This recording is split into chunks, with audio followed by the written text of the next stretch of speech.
Hello hello hello दोस्तों, स्वागत है आपका डीएलएफ न्यूज में। आइए इस दिन भर की 50 बड़ी खबरों को जान लेते हैं। सबसे पहली खबर निकल के आ रही है, पहलगाम अटैक के 3 संदिग्ध आतंकियों के स्केच जारी। सोशल मीडिया पर फोटो वायरल। इंटेलिजेंस एजेंसियां बोली पाकिस्तान में बैठा लश्कर का आतंकी मास्टरमाइंड। आपको बता दें कि सुरक्षा और इंटेलिजेंस एजेंसियों ने पहलगाम अटैक के संदिग्ध आतंकियों के स्केच जारी किए हैं। इनके नाम आसिफ फौजी, सुलेमान शाह और अबू तुल्हा बताए गए हैं। इंटेलिजेंस सूत्रों ने बताया कि इस हमले का मास्टरमाइंड लश्कर तैयबा का डिप्टी चीफ सैफुल्लाह खालिद है। इस हमले की जिम्मेदारी लश्कर तैयबा के प्रॉक्सी विंग द रजिस्ट्रेट फ्रंट यानी टीआरएफ ने ली है। इस बीच पाकिस्तान के डिफेंस मिनिस्टर ख्वाजा आसिफ ने कहा है कि इस हमले में हमारा कोई हाथ नहीं है। वहीं नेशनल इन्वेस्टिगेशन एजेंसी यानी एनआईए पहलगाम में जांच के लिए पहुंच चुकी है। आपको बता दें कि इस हमले की वजह से अब तक 27 लोगों की मौत हो गई है, जबकि 20 से ज्यादा लोग घायल हैं। हमला उस वक्त किया गया जब बैसरन घाटी में बड़ी तादाद में पर्यटक मौजूद थे। मृतकों में यूपी, गुजरात, मध्य प्रदेश, महाराष्ट्र, कर्नाटक, तमिलनाडु और उड़ीसा के पर्यटक हैं। नेपाल और यूएई के एक टूरिस्ट और 2 स्थानीय भी मारे गए हैं। सोशल मीडिया पर एक तस्वीर वायरल हो रही है। बताया जा रहा है कि यह पहलगाम में हमला करने वाले 4 आतंकवादियों की तस्वीर है। हालांकि अभी सेना या सुरक्षा एजेंसियों की तरफ से आधिकारिक पुष्टि नहीं हुई है, जबकि सुरक्षा एजेंसियों ने पहलगाम हमले में संदिग्ध आतंकियों के स्केच जारी किए हैं। एजेंसियों ने हमले के चश्मदीदों की मदद से यह स्केच बनवाए हैं। वहीं खबर है कि केंद्रीय गृह मंत्री अमित शाह श्रीनगर में पहलगाम हमले में मारे गए लोगों को श्रद्धांजलि देने पहुंचे। इसके बाद शाह बैसरन घाटी पहुंचे। यहां उन्होंने हमले के पीड़ितों से बातचीत भी की और अधिकारियों से जानकारी भी ली है। वहीं खबर है कि जम्मू और कश्मीर में पुलिस से लेकर सुरक्षा बल तक मुस्तैद है। मंगलवार को 26 लोगों की जान लेने वाले आतंकवादियों की तलाश जारी है। इसी बीच खबर है कि पहलगाम की पहाड़ियों में आतंकी अब भी छिपे हो सकते हैं। हालांकि इसे लेकर पुलिस या सेना की ओर से आधिकारिक तौर पर कुछ नहीं कहा गया है। ऐसा माना जा रहा है कि पहलगाम के आसपास पहाड़ियों में अब भी करीब 4 से 5 आतंकवादी छिपे हुए हैं। वहीं खबर है कि हमारे मेहमान घाटी से पलायन कर रहे हैं। सीएम अब्दुल्ला का छलका दर्द। एयरपोर्ट से NH-44 तक फंसे लोग। हमले के बाद से बड़े स्तर पर पर्यटक घाटी छोड़ रहे हैं, जिसके चलते श्रीनगर से अन्य शहरों के लिए हवाई और सड़क मार्ग पर भारी भीड़ देखी जा सकती है। इसको लेकर मुख्यमंत्री उमर अब्दुल्ला ने सोशल मीडिया प्लेटफॉर्म X पर एक पोस्ट शेयर करते हुए कहा, हमारे मेहमानों का घाटी से पलायन देखकर दिल टूट रहा है, लेकिन हम यह भी समझते हैं कि लोग क्यों जाना चाहते हैं। उन्होंने बताया कि DGCA और नागरिक उड्डयन मंत्रालय श्रीनगर से अतिरिक्त उड़ानों की व्यवस्था करने में जुटे हैं, ताकि फंसे हुए पर्यटकों को सुरक्षित उनके गंतव्य तक पहुँचाया जा सके। सीएम ने आगे कहा कि मैंने प्रशासन को निर्देश दिए हैं कि श्रीनगर और जम्मू के बीच पर्यटक वाहनों को निकलने की सुविधा दी जाए। हालांकि यह प्रक्रिया नियंत्रित और व्यवस्थित तरीके से करनी होगी, क्योंकि सड़क अभी भी कई जगहों पर अस्थिर है। हम उन सभी वाहनों को भी निकालने की कोशिश कर रहे हैं जो रास्ते में फंसे हुए हैं। उन्होंने यह भी स्पष्ट किया कि अभी पूरी तरह से वाहनों की आवाजाही की अनुमति नहीं दी जा सकती और लोगों से सहयोग की अपील की है। वहीं खबर आ रही है कि अमित शाह इस्तीफा दे। पहलगाम अटैक के बाद बीजेपी के पुराने साथी ने रख दी मांग। शिवसेना ने भारतीय जनता पार्टी पर सुरक्षा देने में असमर्थ रहने के आरोप लगाए हैं। शिवसेना सांसद संजय रावत ने सरकार की नीतियों को इस घटना का जिम्मेदार बताया। उन्होंने कहा कि पहलगाम हमला प्रधानमंत्री नरेंद्र मोदी और केंद्रीय गृह मंत्री अमित शाह की नीतियों के असफल होने का परिणाम है। गृह मंत्री होने के नाते शाह बड़े दावों के बावजूद कश्मीर में सुरक्षा देने में असफल रहे। उन्होंने अपना पूरा समय 365 दिन क्षेत्रीय दलों को तोड़ने की साजिश में लगा दिया। उन्हें पद से इस्तीफा दे देना चाहिए।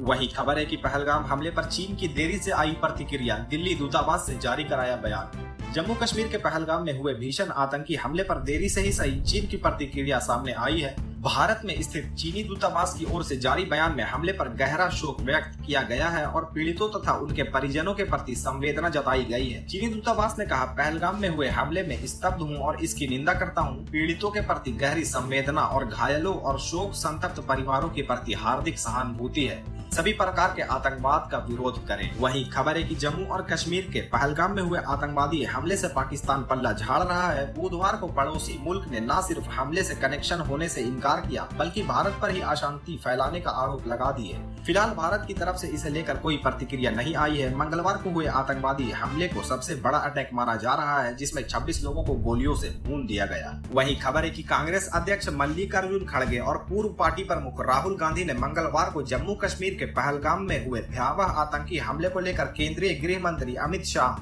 जम्मू कश्मीर के मुख्यमंत्री उमर अब्दुल्ला और केंद्र शासित प्रदेश के वरिष्ठ नेताओं से बातचीत की। उन्होंने इस हमले को मानवता पर धब्बा करार देते हुए पीड़ित परिवारों को न्याय दिलाने की मांग की है। और खबर है कि जम्मू कश्मीर के पहलगाम में हुए भीषण आतंकी हमले के मद्देनजर प्रधानमंत्री नरेंद्र मोदी ने अपनी विदेश यात्रा बीच में ही छोड़ दी और वापस भारत आ चुके हैं। दिल्ली पहुंचते ही उन्होंने एयरपोर्ट पर ही एक आपात बैठक बुलाई। इस अहम बैठक में राष्ट्रीय सुरक्षा सलाहकार अजीत डोभाल, विदेश मंत्री एस जयशंकर और विदेश सचिव मौजूद थे। प्रधानमंत्री की विदेश यात्रा से वापसी के तुरंत बाद इस उच्च स्तरीय बैठक में हमले की गंभीरता, अंतर्राष्ट्रीय प्रतिक्रिया और सुरक्षा रणनीतियों पर विस्तार से चर्चा की गई। और खबर है कि उम्मीद है मोदी सरकार कार्रवाई करेगी। पहलगाम हमले के बाद बोले ओवैसी। आपको बता दें कि ओवैसी ने कहा है कि यह हमला उरी और पुलवामा से भी अधिक निंदनीय है, क्योंकि इस बार आतंकियों ने आम नागरिकों को निशाना बनाया। ओवैसी ने अपने बयान में कहा, हम पहलगाम में जो हुआ उसकी कड़ी निंदा करते हैं। हम उन सभी परिवारों के साथ खड़े हैं जिनके अपने इस आतंकी हमले में मारे गए। घायलों को जल्द ठीक होने की दुआ करते हैं। उन्होंने सरकार से अपील की है कि वह इस बर्बर हमले के लिए जिम्मेदार आतंकियों को जल्द से जल्द सजा दे।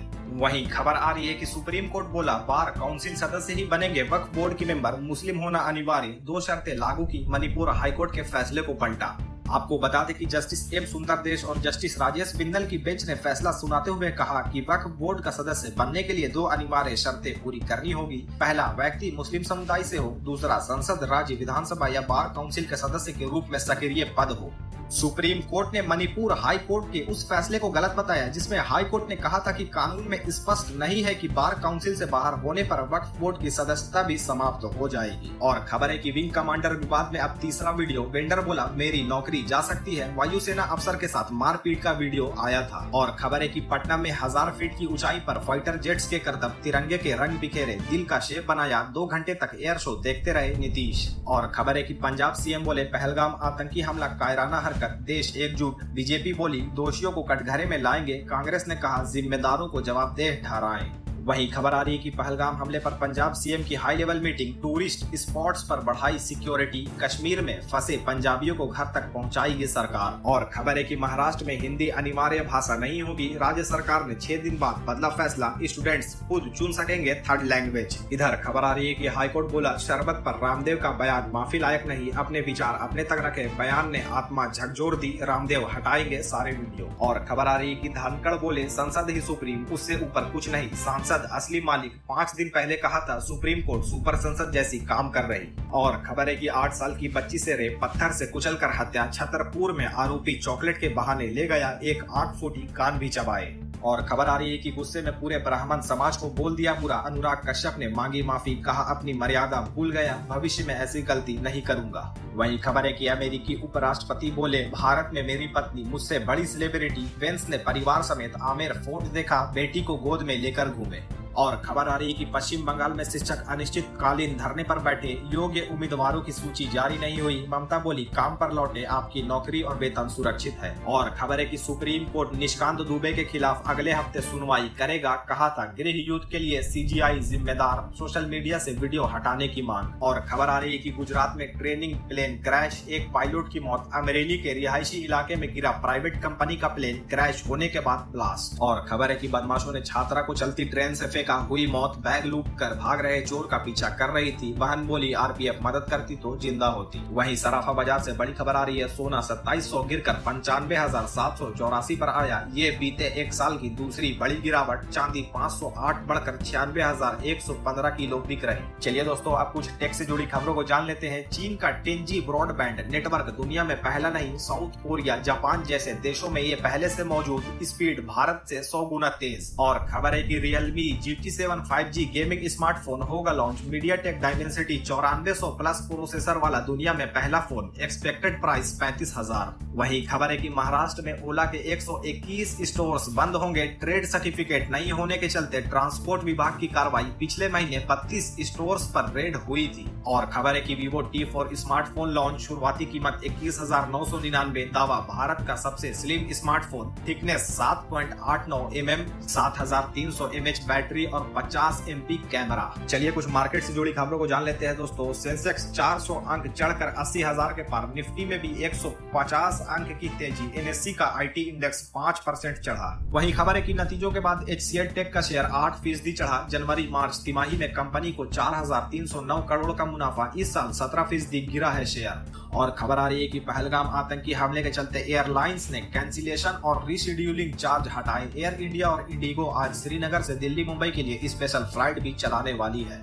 और खबर है कि IMF ने भारत की GDP ग्रोथ का अनुमान 0.30% घटाया। वित्त वर्ष 2025-26 के लिए 6.2% किया। RBI ने 6.5% ग्रोथ रेट का अनुमान बताया था। वहीं खबर है कि अमेरिका भारत ने ट्रेड डील के लिए शर्तें फाइनल की। उपराष्ट्रपति JD वेंस बोले, इससे दोनों देशों के बीच फाइनल डील का रोड मैप तैयार होगा। और खबर है कि HDFC बैंक का मार्केट कैप 15 लाख करोड़ पार, यह आंकड़ा पार करने वाली देश की तीसरी कंपनी बनी। बैंक का शेयर आज 1.71% चढ़ा। वहीं बड़ी खबर आ रही है दोस्तों, मोदी सऊदी दौरा बीच में छोड़कर लौटे। कश्मीर में आतंकी हमले के बाद लिया फैसला, ट्रंप ने फोन पर मोदी से की बात। और खबर है कि कनाडा में पहली बार 4 गुजराती चुनावी मैदान में, कहा कनाडा में हिंदुओं के खिलाफ साजिश हो रही, देश भयंकर मंदी में चला जाएगा। और खबर है कि पोप फ्रांसिस की अंतिम संस्कार 26 अप्रैल को होगा। निधन के बाद पोप की पहली तस्वीर सामने आई, ताबूत के पास प्रार्थनाएं की गई। और आज की आखिरी खबर आ रही है दोस्तों, राजस्थान पुलिस में कांस्टेबल के 8,148 पदों पर भर्ती, 28 अप्रैल से शुरू आवेदन, 12वीं पास करे अप्लाई। चलिए दोस्तों, आप कल मिलते हैं सही 50 बड़ी खबरों के साथ। तब तक आप इस वीडियो को लाइक करें और हमारे चैनल को सब्सक्राइब जरूर करें।